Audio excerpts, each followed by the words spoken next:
భక్తానామభయంకరం భవభయక్లేశాపహారం శుభం నిర్విఘ్నం నిరుపద్రవం సునీతం నిత్యోత్సవం నిర్మలం శత్రోస్తామసహారిణం లఘునతా తాపత్రయోన్మూలనం వందేహం గురుపూర్ణబోధమనిశం శ్రీదత్తయోగీశ్వరం.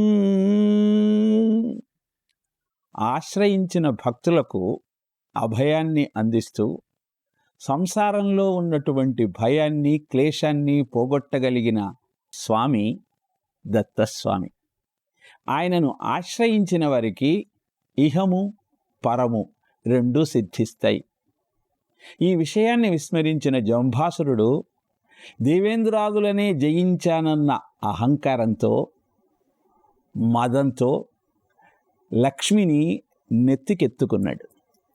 ఆ కారణంగా అథపాతాళానికి చేరుకున్నాడు.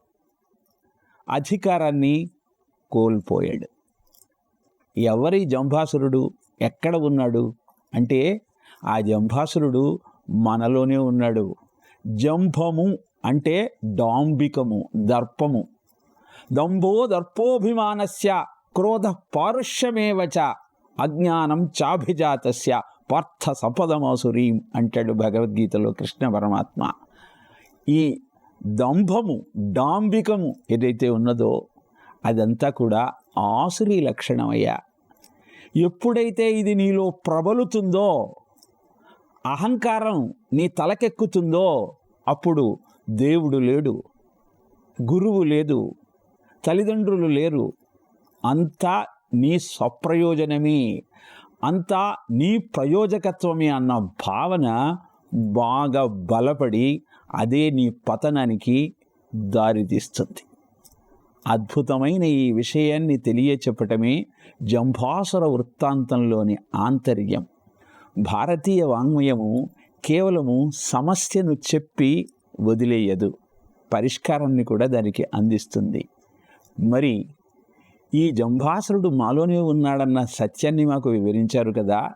వీడిని దూరం చెయ్యాలి, దూరం చేసుకోవాలి అంటే ఎలా అంటే, కలియుగంలో ప్రజలందరి మనోభావాలు ఇలా ఉంటాయని తెలిసే అనేక రూపాలలో అదృశ్యంగా అందరినీ కటాక్షించటం కోసం అవనిపై అవతరించిన అవతారమే శ్రీ దత్తయోగీశ్వరుల యొక్క అవతారం. అపిచేతసి పాపేభ్యో పాపానాం పాపకృత్తమః సర్వం జ్ఞానప్లవేనైవ వృజినం సంతరిష్యసి అని చెబుతుంది భగవద్గీత. అంటే నువ్వు ఎంత పాపాత్ముడివైనా పాపాలలో ఉత్తమోత్తమైన స్థితికి నీవు చేరుకున్న జ్ఞానమనే పడవను ఎక్కి ప్రయాణించగలిగితే నువ్వు తరింపబడతావు. కాబట్టి పాపం నుంచి బయటపడాలంటే ఎవరో వచ్చి నిన్ను కాపాడాలన్నటువంటి ఆలోచన చెయ్యకు.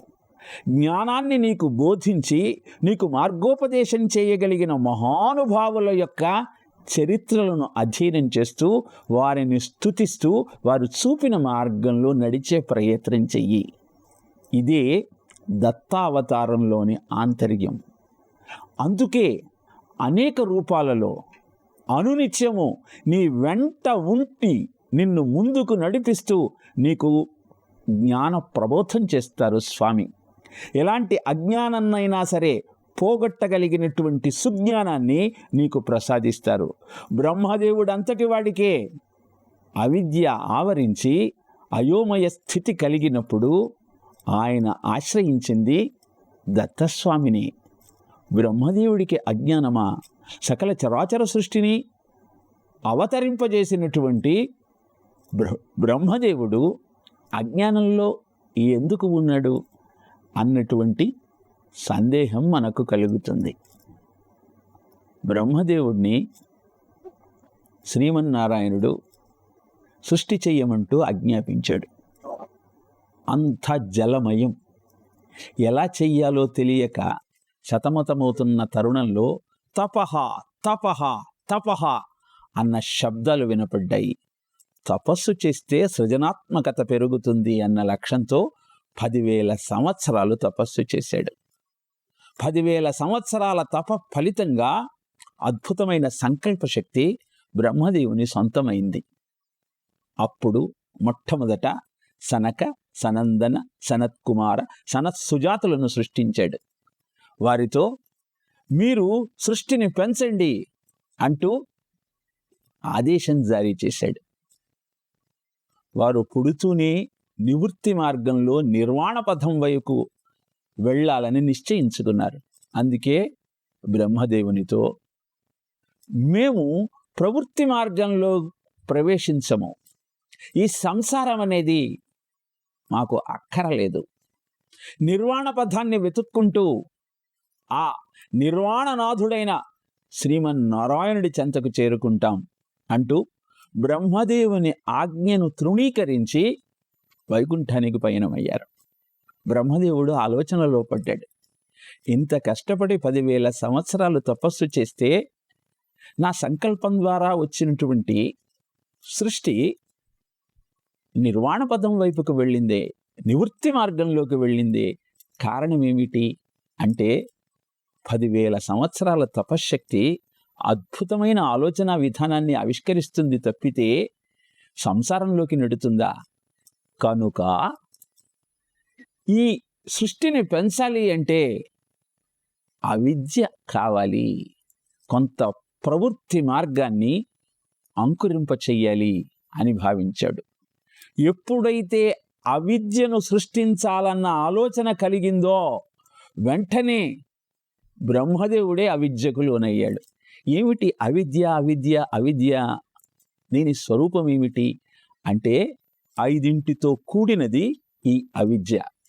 మొట్టమొదటిది దేహాభిమానం, అదే కలిగింది బ్రహ్మదేవుడికి. ఎప్పుడైతే ఈ అవిద్యను సృష్టించాలన్న భావన కలిగిందో వెంటనే ఈ సకల చరాచర సృష్టిని నేనే సృష్టిస్తున్నానన్న అహంకారం, మోహం కలిగింది. ఇది అవిద్యలో మొదటి అంగం, మోహము. దేహాభిమానం ఎప్పుడైతే కలుగుతుందో దాన్ని అలంకరించుకోవాలన్న ఆలోచనతో పూలు, చందనము, స్త్రీ సంభోగము ఇలాంటి వాటి మీదకి దృష్టి మళ్ళింది. దాన్నే మహామోహము అంటారు. మోహము మహామోహాన్ని సృష్టించింది. ఎప్పుడైతే మోహము మహామోహము నీలో ప్రవేశిస్తాయో అప్పుడు నీకు గుడ్డితనం మొదలవుతుంది. అంటే అంధతామిశ్రము అంటారు. ఏది గుర్తించలేని స్థితి. అహంకారం తలకెక్కితే దేన్నైనా సరిగా నువ్వు ఎలా గుర్తించగలుగుతావు? ఎప్పుడైతే మోహము మహామోహము అంధతామిశ్రమము ఏర్పడిందో అప్పుడు మృత్యు భయం పట్టుకుంటుంది. ఈ దేహం పడిపోతుందేమో, ఈ అందం అంతరింపబడుతుందేమో, ఎలా అన్న ఆలోచన. దాన్ని తామిశ్రము అంటారు. ఇలా మోహము మహామోహము అంధతామిశ్రము తామిశ్రము ఈ 4 కారణంగా మనస్సు చంచలంగా మారుతుంది. అది చిత్త విభ్రమం అని చెప్పబడుతుంది. ఈ 5 కలయికే అవిద్య. ఇది బ్రహ్మదేవుడిలో ప్రవేశించింది. కారణం యద్భావం తద్భవతి. చీమ బ్రహ్మదేవుడి దగ్గరికి వెళ్ళి కుట్టగానే చావాలి అని అడిగింది. దాని ఆలోచన ఏమిటి అంటే నేను ఎవరినైతే కుడితే వారు చావాలి అని. బ్రహ్మదేవుడు తథాస్తు అన్నాడు. అందుకే కుట్టగానే చీమే చస్తుంది. కుడితే చావాలని వరమడిగిన చీమ కుట్టంగానే చస్తోంది చూడరా అని అనుకుంటూ ఉంటాం. అందుకే కాబట్టి ఎప్పుడైతే బ్రహ్మదేవుడికి అవిద్య సృష్టించాలన్న ఆలోచన కలిగిందో ఆ అవిద్య బ్రహ్మదేవుణ్ణే ఆవరించింది. ఇప్పుడు ఆయనకు వేదములు స్ఫురించటం లేదు, సృష్టి రచన ఎలా చేయాలో తెలియటం లేదు. ఒక అయోమయ స్థితి గుర్తించాడు బ్రహ్మదేవుడు. దీనికి కారణం అవిద్యయే. దీన్ని పోగొట్టాలి అంటే ఎవరు నాకు దిక్కు అని ఆలోచించాడు. అప్పుడు గుర్తుకొచ్చింది, సహ్యాద్రిలో వేంచేసి ఉన్న రేణుకా మాతను ఆశ్రయించినట్టయితే ఆమె మార్గదర్శకం చేయగలుగుతుంది అని భావించాడు. వెంటనే ఆ తల్లి దగ్గరకు వెళ్ళాడు. అమ్మా, నా పరిస్థితి చూసావా? అవిద్య ద్వారా ప్రవృత్తి మార్గంలో సృష్టి రచన చెయ్యాలన్న నా ఆలోచన కారణంగా నేనన్నీ మర్చిపోయాను తల్లి. గాయత్రి మంత్రం కూడా నాకు గుర్తుకు రావటం లేదమ్మా అంటూ ఢోరున విలపించాడు. చిరునవ్వు నవ్వింది రేణుకామాత. బ్రహ్మదేవా, నీకు ఈ పరిస్థితి కొత్త కాదుగా. పూర్వం ప్రళయం వచ్చినప్పుడు సోమకాసురుడు వేదాలన్నింటినీ అపహరించి దాచినప్పుడు ఆ శ్రీమన్నారాయణుడు మత్స్యావతారం ఎత్తి ఆ వేద విజ్ఞానాన్ని తిరిగి నీకు అందజేయలేదా? కాబట్టి నిన్ను కాపాడగలిగిన వాడు ఆ శ్రీమన్నారాయణుడే అనగానే బ్రహ్మదేవుడికి రేణుకామాత ద్వారా హితోపదేశం జరిగి శ్రీమన్నారాయణుని ఆశ్రయించాలన్న ఆలోచనతో వైకుంఠానికి వెళ్ళాడు. అక్కడ అంతా వెతికి చూశాడు, కానీ ఎక్కడా శ్రీమన్నారాయణుడి జాడ కనపడలేదు. ఒక్క కృష్ణామలక వృక్షం మాత్రం కనపడింది. అంటే నల్ల ఉసిరి చెట్టు. దాన్ని తీసుకుని రేణుకామాత దగ్గరికి వచ్చాడు. అమ్మా, వైకుంఠమంతా వెతికి చూస్తే ఎక్కడా నాకు ఆ నారాయణుడి జాడ కనపడలేదమ్మా, ఈ నల్ల ఉసిరి చెట్టు మాత్రం కనపడింది అంటూ తెలియజేశాడు. చిరునవ్వు నవ్వినటువంటి రేణుకామాత, అవును విధాత, ఆ శ్రీమన్నారాయణుడు ఇప్పుడు భూమండలంలో దత్తాత్రేయుని అవతారంతో సంచరిస్తూ ఉన్నాడు. ప్రజలందరి అజ్ఞానాన్ని పోగొట్టి వారికి జ్ఞానాన్ని అందించాలన్న సంకల్పంతో అనేక రూపాలలో సంచరిస్తూ ఉన్నాడు. కానీ ఆ స్వామి స్మరించిన మరుక్షణం ప్రత్యక్షమవుతాడు అంటూ శరణాగత దీనార్త పరిత్రాణ పరాయణ నారాయణం విభుం వందే స్మర్తుగామి సనోబతు అంటూ స్మరించింది. స్మర్తుగామి అంటే స్మరించినంత మాత్రాన కాపాడేటువంటి లక్షణము కలిగినవాడు ఆ దత్తాత్రేయుడు. అందుకే మరుక్షణం అక్కడ ప్రత్యక్షమయ్యాడు. బ్రహ్మదేవుని యొక్క విచారాన్ని గమనించి గంభీరంగా, ఓ చతుర్ముఖ, ఎందుకయ్యా చింతిస్తావు? సకల చరాచర సృష్టికి ఆధారం జగన్మాత. ఆమె ఏకవీరగా పిలువబడుతుంది. కారణం, ఆమెకు మించినటువంటి దైవం ఇంకొకరు లేరు. ఆమె ఎవరో కాదయ్యా, నీ కనుల ముందు ఉన్న ఈ రేణుకామాతే. ఆ గాయత్రీదేవిని నువ్వు ఆశ్రయించిన మరుక్షణం సకల విజ్ఞానము నీకు బోధపడుతుంది అని బ్రహ్మదేవుడికి సత్యాన్ని తెలియజేశాడు. కనుల ముందే పరిష్కారం ఉన్నా గమనించలేని స్థితియే అవిద్య అండి. మనకు పరిష్కారము ఆ పరమాత్మను ఆశ్రయించటమే అని తెలిసినా ఆయనను చేరుకునే ప్రయత్నం చేయకపోవటమే అవిద్యగా పిలువబడుతుంది. బ్రహ్మదేవుడు కూడా అలాంటి పరిస్థితుల్లోనే ఉన్నాడు. ఎప్పుడైతే దత్తాత్రేయుడు విషయాన్ని వివరించాడో వెంటనే బ్రహ్మదేవుడు ఆ తల్లిని ధ్యానించాడు. ముక్తా విద్రుమహేమనీల ధవళఛాయైర్ముఖైస్తీక్షణైః యుక్తామిందు నిబద్ధ రత్నమకుటాం తత్వార్థవర్ణాత్మికాం గాయత్రీం వరదాభయాంకుశకశాం శుభ్రం కపాలం గదాం శంఖం చక్రమధారవిందయుగళం హస్తైర్వహంతీం భజే అంటూ గాయత్రి మాతను స్తుతించాడు. వెంటనే ఆయనకు జ్ఞానోదయమైంది. అందుకే దత్తాత్రేయునితో రేణుకామాతతో, అమ్మా, మీ కృప వలన నాకు నా విజ్ఞానము సుజ్ఞానము లభించింది తల్లి. సృష్టి రచన చేసే సామర్థ్యాన్ని తిరిగి నాకు ప్రసాదించినటువంటి మీకు నమస్కారము అని సృష్టి రచనకు సంసిద్ధుడయ్యాడు. మనం దత్తాత్రేయుని చరిత్ర పరిశీలించేటప్పుడు ప్రతి కథ వెనకాల ఒక అద్భుతమైన నిత్య జీవిత సత్యం ఉంటుంది. దాన్ని తెలుసుకున్నప్పుడే ఆ కథ విన్న ప్రయోజనం మనకు సిద్ధిస్తుంది. ఈ కథలో మనం తెలుసుకోవలసిన సత్యాలు 2. మొట్టమొదటిది, సత్సంతానం కావాలని ప్రతి గృహస్థు ఆలోచన చేస్తాడు. మరి మంచి సంతానాన్ని పొందాలంటే ఏం చెయ్యాలి? బ్రహ్మదేవుడు 10,000 సంవత్సరాలు తపస్సు చేసిన కారణాన సనక సనందన సరత్సుజాత సనత్కుమారులు ఉద్భవించారు. అలా ఉత్తమోత్తమైన సంతానం పొందటం ప్రతి గృహస్థు యొక్క లక్ష్యము, లక్షణము. కానీ నేటి సమాజంలో వివాహం చేసుకున్న భార్యాభర్తలు కూడా ఒకరినొకరు తాకరాదన్నటువంటి లక్ష్యంతో కొన్ని జంటలు జీవిస్తూ ఉన్నాయి. దీనికి కారణం అనేకమైన పాషండ మతాల యొక్క ప్రభావం. మానవుడిగా జన్మ దొరకటమే కష్టం. 84 లక్షల జీవరాశులలో కేవలము మానవ జన్మ మాత్రమే కారణ జన్మ. మిగతా జన్మలన్నీ అనుభవ జన్మలే. ఈ మానవ జన్మలో నువ్వు తరించే ప్రయత్నం చేయకపోతే ఆ మిగతా యోనులలో ప్రవేశించి అనుభవించాల్సిన దుస్థితి ఏర్పడుతుంది. మానవుడిగా జన్మించినప్పుడు నువ్వు కొన్ని రుణాలు తీర్చుకోవాలి. దేవ రుణము, పితృరుణము, ఋషి రుణము, మానవ రుణము, భూత రుణము. పితృరుణాన్ని ఎలా తీర్చుకోవాలి అంటే సత్సంతానాన్ని పొంది వంశాన్ని నిలబెట్టేటువంటి అద్భుతమైనటువంటి కొడుకుల యొక్క సంతానము యొక్క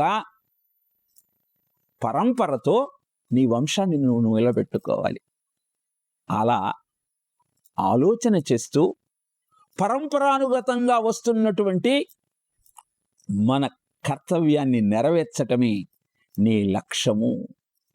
ఇంకొక విషయాన్ని బాగా పరిశీలించి పెద్దలు తెలియజేశారు.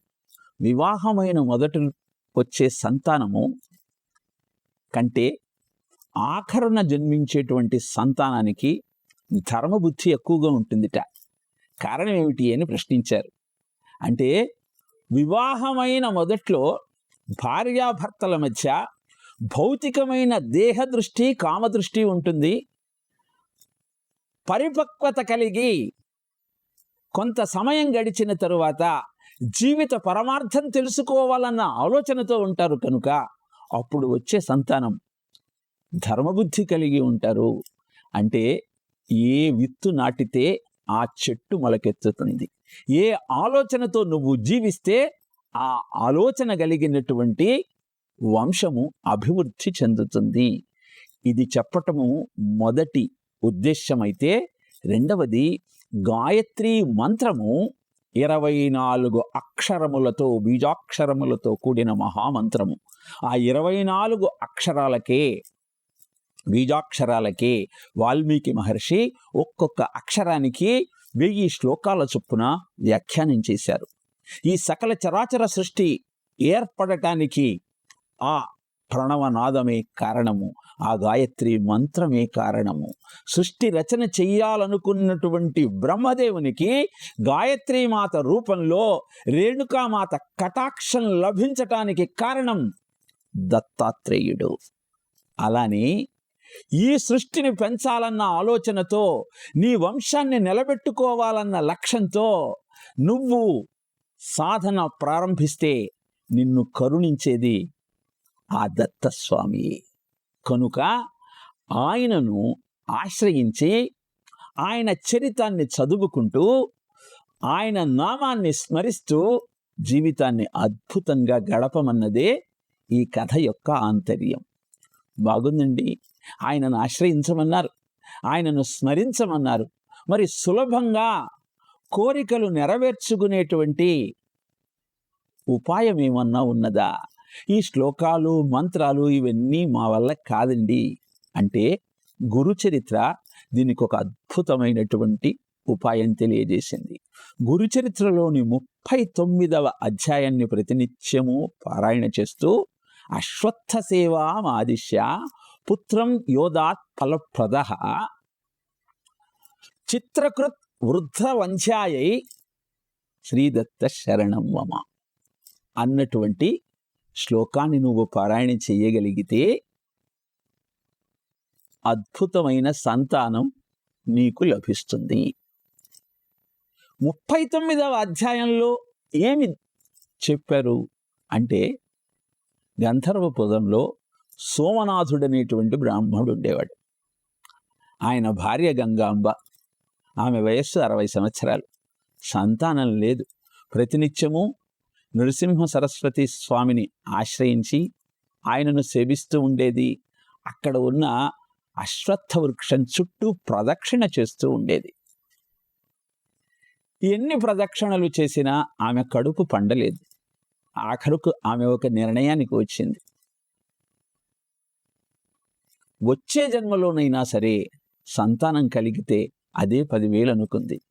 రోజూ తనను సేవిస్తున్నటువంటి గంగాంబను చూసి ఒకరోజు స్వామి ప్రశ్నించాడు, అమ్మా, అందరూ వచ్చి అనేకమైన కోరికలు కోరుతూ ఉన్నారు.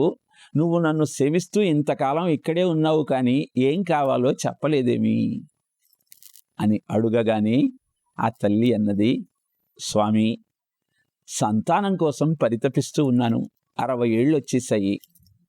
ఇక సంతానం కలిగే అవకాశం లేదు. కనీసం వచ్చే జన్మలోనైనా సంతానం కలిగే భాగ్యం ఉంటే అదే 10,000. ప్రతినిత్యము అశ్వత్థ వృక్షానికి కొన్ని వేల ప్రదక్షిణలు చేశాను. ఎన్ని ప్రదక్షిణలు చేసినా చెట్టును నమ్ముకుంటే ఏం లాభం, కడుపెలా పండుతుంది అంటూ తన ఆవేదనను వెళ్ళగక్కింది. వెంటనే నృసింహ సరస్వతి స్వామివారు ఆ తల్లితో, అమ్మా, అశ్వత్థ వృక్షం అంటే నా స్వరూపమే. నన్ను అశ్వత్థ నారాయణుడు అంటారు. అశ్వత్థ వృక్షానికి మూలము బ్రహ్మ, మధ్యలో నా స్వరూపము, చివర శివుడు. ఆ అశ్వత్థ వృక్షాన్ని ఆశ్రయించి దేవతలంతా నివాసం ఉంటారమ్మా. అలాంటి అశ్వత్థ వృక్షానికి ప్రదక్షిణ చేసిన నీవు ఆ పుణ్యాన్ని, ఆ వృక్షాన్ని నిందించి పోగొట్టుకోవద్దు. నీకు తప్పక ఈ జన్మలోనే సంతానం కలుగుతుంది. ఒక కొడుకు, ఒక కూతురు జన్మిస్తారు. నీవు ఆ రావి చెట్టుకు ప్రదక్షిణను ప్రారంభించు అని అడగగానే ఆ తల్లి తన తప్పు తెలుసుకుంది. అశ్వత్థ వృక్ష మాహాత్యాన్ని గురించి తెలియచేయమంది. అప్పుడు అశ్వత్థ వృక్షం యొక్క గొప్పతనాన్ని స్వామి వివరించారు. అమ్మా, గురువారము అమావాస్య వచ్చిన రోజున అశ్వత్థ వృక్షం దగ్గర స్నానం చేస్తే అన్ని పుణ్య నదులలో స్నానం చేసిన ఫలితం దక్కుతుంది. ఆ చెట్టు దగ్గర ఒక బ్రాహ్మడికి కనుక నువ్వు భోజనం పెట్టినట్టయితే 1,000,000 మంది బ్రాహ్మలకు భోజనం పెట్టిన ఫలితం నీకు దక్కుతుంది. అక్కడ గురు చరిత్రను పారాయణ చేస్తే వేదాంగాలనన్నింటినీ అభ్యాసం చేసి అధ్యయనం చేసిన ఫలితం నీకు దక్కుతుందమ్మా. అంతేకాదు, ఈ అశ్వత్థ వృక్షాన్ని తాకి మృత్యుంజయ మంత్రాన్ని ఎవరైతే జపిస్తారో వారికి శని దోషం పోతుంది. గ్రహములలో శని 19 సంవత్సరాలు ఉంటాడు. 2.5 సంవత్సరాలకు ఒక రాశి నుంచి ఇంకొక రాశిలోకి మారుతూ ఉంటాడు. ఈ శని పెట్టే బాధల నుంచి, శని దోషం నుంచి బయటపడాలి అంటే ఆ అశ్వత్థ వృక్షానికి ప్రదక్షిణ చేస్తూ విష్ణు సహస్రనామాన్ని పారాయణ చెయ్యాలి. ఈ విధంగా నీవు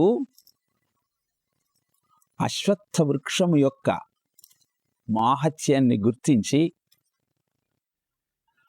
ప్రతినిత్యము ప్రదక్షిణ చేయగలిగితే తప్పకుండా నీకు సంతానం కలుగుతుంది. రాత్రిపూట భోజనం చేసిన తరువాత సంక్రమణ రోజులలో ఆది, సోమ, శుక్రవారాలలో ప్రదక్షిణ చేయవద్దు. చైత్ర, ఆషాఢ, పుష్యమాసాలలో ప్రదక్షిణ ప్రారంభించవద్దు. ఈ నియమాలను పాటిస్తూ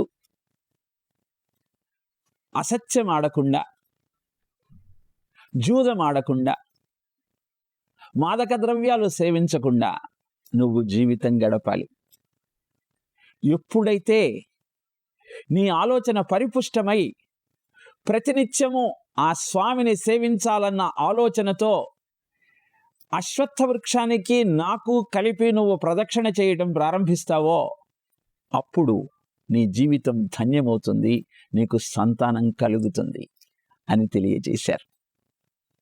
అదేవిధంగా గంగాంబ ప్రదక్షిణ చేసి ఋతుస్నాతయై భర్తతో సంగమించి గర్భం దాల్చింది. స్వామి ఇచ్చిన 2 పళ్లను స్వీకరించినటువంటి ఆ తల్లికి ఒక కొడుకు, ఒక కూతురు జన్మించారు. ఆ కొడుకుకు స్వామి పేరే పెట్టుకుంది, నృసింహ అని.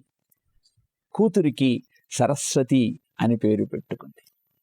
ఇలా ఆ 39వ అధ్యాయాన్ని పారణ చేసి అశ్వత్థ సేవామాదిశ్య పుత్రం యోదాత్ ఫలప్రదః చిత్రకృత్ వృద్ధ వంధ్యాయై శ్రీదత్త శరణం మమ అన్న శ్లోకాన్ని పారాయణ చేస్తూ దీక్ష గడిపిన తరువాత గాణుగాపూర్కి వెళ్ళి ఆ స్వామి దర్శనం చేసుకోవాలి. ఈ విధంగా నువ్వు చేయగలిగితే సత్సంతానం తప్పకుండా నీకు సిద్ధిస్తుంది. ఓం తత్సత్.